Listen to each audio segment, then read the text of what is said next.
नमस्कार, SBT news में आपका स्वागत है। पेश है 27 जून मंगलवार दोपहर 3:15 बजे राजस्थान की 15 बड़ी खबरें। इस न्यूज बुलेटिन के प्रायोजक हैं विनी केक एंड मोर। सबसे पहले एक नजर डालते हैं आज के हेडलाइंस पर।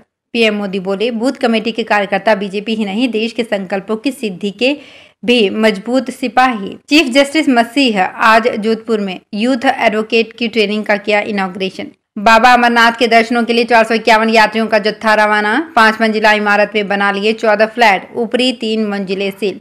महिलाओं को 25 जुलाई से मिल सकते हैं निःशुल्क स्मार्टफोन। और अब खबरें विस्तार से। प्रधानमंत्री नरेंद्र मोदी आज मध्य प्रदेश की राजधानी भोपाल स्थित रानी कमलापति रेलवे स्टेशन से एक साथ 5 नई वंदे भारत एक्सप्रेस ट्रेनों को हरी झंडी दिखाकर रवाना किया। मध्य प्रदेश में इस साल होने वाले विधानसभा चुनाव से पहले इसे बड़ी सौगात माना जा रहा है। इसके बाद प्रधानमंत्री मध्य प्रदेश विधानसभा चुनाव के मद्देनजर नेहरू स्टेडियम में मेरा बूथ सबसे मजबूत संवाद कार्यक्रम में भाजपा कार्यकर्ताओं को संबोधित किया। प्रधानमंत्री मोदी आज भोपाल से वीडियो कॉन्फ्रेंसिंग के जरिए 3000 से अधिक भाजपा बूथ कार्यकर्ताओं के साथ बातचीत की। प्रधानमंत्री ने दीप प्रज्वलित करके कार्यक्रम का उद्घाटन किया। प्रधानमंत्री के साथ भाजपा के राष्ट्रीय अध्यक्ष जेपी नड्डा और मध्य प्रदेश के मुख्यमंत्री शिवराज सिंह चौहान भी मौजूद रहे। राजस्थान हाईकोर्ट के चीफ जस्टिस ऑगस्टिन जॉर्ज मसीह आज जोधपुर पहुंचे। उन्होंने नेशनल लॉ यूनिवर्सिटी में यूथ एडवोकेट की 5 दिवसीय ट्रेनिंग का उद्घाटन किया। मसीह का नेशनल लॉ यूनिवर्सिटी में स्वागत किया गया। बार काउंसिल ऑफ राजस्थान व नेशनल लॉ यूनिवर्सिटी के संयुक्त तत्वाधान में मंगलवार को यूथ एडवोकेट्स की ट्रेनिंग करवाई जा रही है। इस ट्रेनिंग में प्रचलित लॉ के बारे में जानकारी दी जा रही है। ये प्रशिक्षण 1 जुलाई तक चलेगा। कार्यक्रम में मुख्य न्यायाधिपति राजस्थान उच्च न्यायालय व चांसलर राष्ट्रीय विधि विश्वविद्यालय एजे मसीह मुख्य अतिथि थे। कार्यक्रम में प्रदेश के कुल 319 यूथ एडवोकेट ने हिस्सा लिया। बाबा अमरनाथ बर्फानी के दर्शनों के लिए राजधानी जयपुर से भक्तों का जत्था रवाना होना शुरू हो गया है।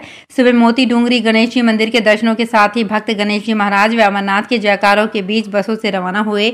गोयल परिवार की ओर से 32वीं अमरनाथ यात्रा में 451 यात्रियों का जत्था सुबह पंचशील मार्ग सी स्कीम से रवाना होकर मोती डूंगरी गणेश जी के दर्शनों के लिए पहुंचा। यात्री बाबा खाटू श्याम जी, सालासर बालाजी, देशनोक करणी माता के दर्शन कर अमृतसर में जलियांवाला बाग और स्वर्ण मंदिर के दर्शन कर हिमाचल के लिए रवाना होंगे।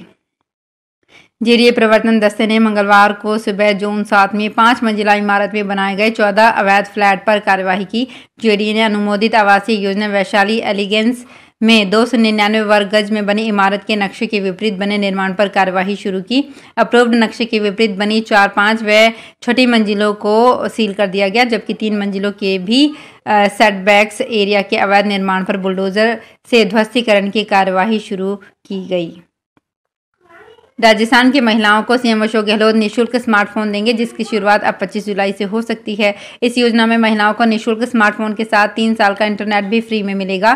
सीएम गहलोत इसकी घोषणा बजट में कर चुके हैं और पहले भी कई बार कह चुके हैं, लेकिन डेट फिक्स नहीं हो पा रही थी। मुख्यमंत्री अशोक गहलोत ने ये घोषणा उदयपुर में नवगठित जिले सलूम्बर में की। उन्होंने कहा कि पहले फेज में 40 लाख महिलाओं को स्मार्टफोन दिए जाएंगे।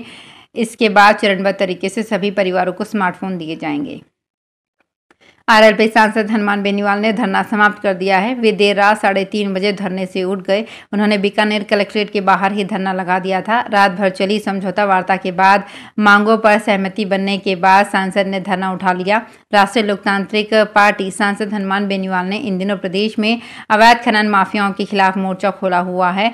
वे विभिन्न जिलों में जाकर राज्य सरकार से इन माफियाओं पर सख्त कार्रवाई की मांग कर रहे हैं। छत्तीसगढ़ में होने वाले विधानसभा चुनाव में अब कुछ ही महीने शेष हैं। ऐसे में भाजपा और कांग्रेस दोनों ही पार्टी के राष्ट्रीय नेता लगातार प्रदेश के दौरे पर आ रही हैं। हाल ही में केंद्रीय गृह मंत्री अमित शाह दुर्ग आए थे। इस दौरान उन्होंने दुर्ग में एक बड़ी सभा को संबोधित किया था। अब भाजपा के राष्ट्रीय अध्यक्ष जेपी नड्डा 1 दिवसीय दौरे पर छत्तीसगढ़ आने वाले हैं।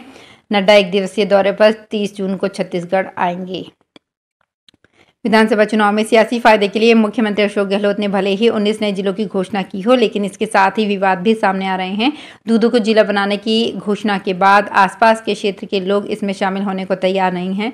सीएम गहलोत ने सोमवार को अपने आवास पर जयपुर जिले के मंत्री विधायकों को बुलाकर सुझाव लिए। बैठक में कैबिनेट मंत्री प्रताप सिंह खाचरियावास, विधायक अमीन कागजी आदि वेद प्रकाश सोलंकी शामिल हुए। फर्जी तरीके से स्कॉलरशिप उठाने का भंडाफोड़ होने के बाद गड़बड़ी रोकने के लिए प्रशासन हरकत में आ गया है। इसके लिए दौसा कलेक्टर कमर चौधरी ने उत्तर मैट्रिक छात्रवृत्ति में प्राइवेट यूनिवर्सिटी की ओर से छात्रवृत्ति वितरण में ई-मित्र संचालकों के जरिए किए जा रहे फर्जीवाड़े का सत्यापन करने और गड़बड़ी करने वालों के खिलाफ FIR दर्ज कराने के निर्देश दिए हैं। विधानसभा चुनाव से पहले राज्य सरकार ने वर्तमान वित्तीय वर्ष में की गई घोषणाओं को पूरा करने के लिए कमर कस ली है। सरकार की ओर से की गई घोषणाओं को अमली जामा पहनाने के लिए अब 7 दिन तक विभिन्न विभागों के साथ वित्त विभाग के अधिकारियों की मीटिंग हो रही है। इनमें योजनाओं के लिए जारी बजट और इसमें जरूरत के हिसाब से संशोधन के लिए मंथन किया जाएगा। आज से शुरू हो रही इन बैठकों में वित्त विभाग के अधिकारियों के साथ संबंधित विभाग के अधिकारी बजट के दौरान की गई घोषणाओं की प्रगति पर चर्चा करेंगे।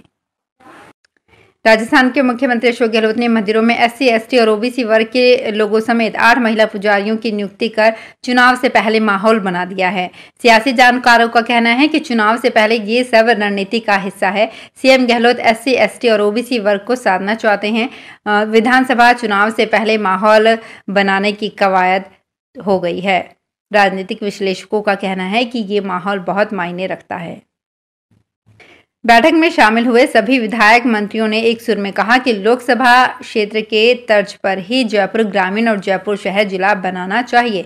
विधायकों ने सुझाव देते हुए कहा कि दूदू, बस्सी, चाकसू, जमवा, रामगढ़, सांभर, फुलेरा, जोबनेर को मिलाकर नया जयपुर ग्रामीण जिला बनाया जा सकता है। जयपुर में ग्रेटर नगर निगम की साधारण सभा की 5वीं बैठक आज हो रही है। बैठक निगम मुख्यालय के स्वामी विवेकानंद सभासद भवन में सुबह 11 बजे से आयोजित की जा रही है। इसमें चौथी बैठक जिस प्रस्ताव को लेकर स्थगित की गई उस प्रस्ताव पर चर्चा होगी।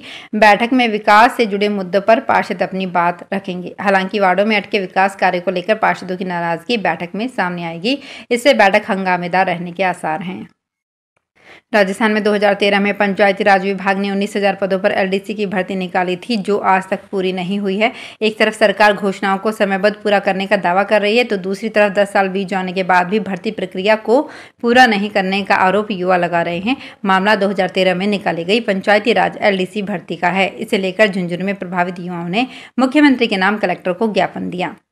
राजस्थान का रिवाज बदलने के लिए कांग्रेस 50% टिकट 50 के नीचे वालों को देने के उदयपुर डिक्लेरेशन को 2024 से नहीं, इसी चुनाव से लागू करने जा रही है। 30 विधायकों को उनके क्षेत्र में नाराजगी होने की जानकारी सालासर वर्कशॉप में दे दी जाएगी। कुल 30% विधायक ही अपनी जीत दोहरा पाते हैं, ये भी मान लिया गया है और 2 बार से ज्यादा जीत दर्ज करना मुश्किल काम है। ये सारा जोड़ भाग करके आधे टिकट काटकर पार्टी नया चेहरा राजस्थान को देने जा रही है। तो फिलहाल इस बुलेटिन में इतना ही। फिर हाजिर होंगे कुछ और बड़ी खबरों के साथ। अगर आप भी अपने आसपास की छोटी बड़ी और महत्वपूर्ण खबरों से अपडेट रहना चाहते हैं तो सब्सक्राइब कीजिए हमारे चैनल SPT न्यूज को और प्रेस कीजिए बेल आइकन पर।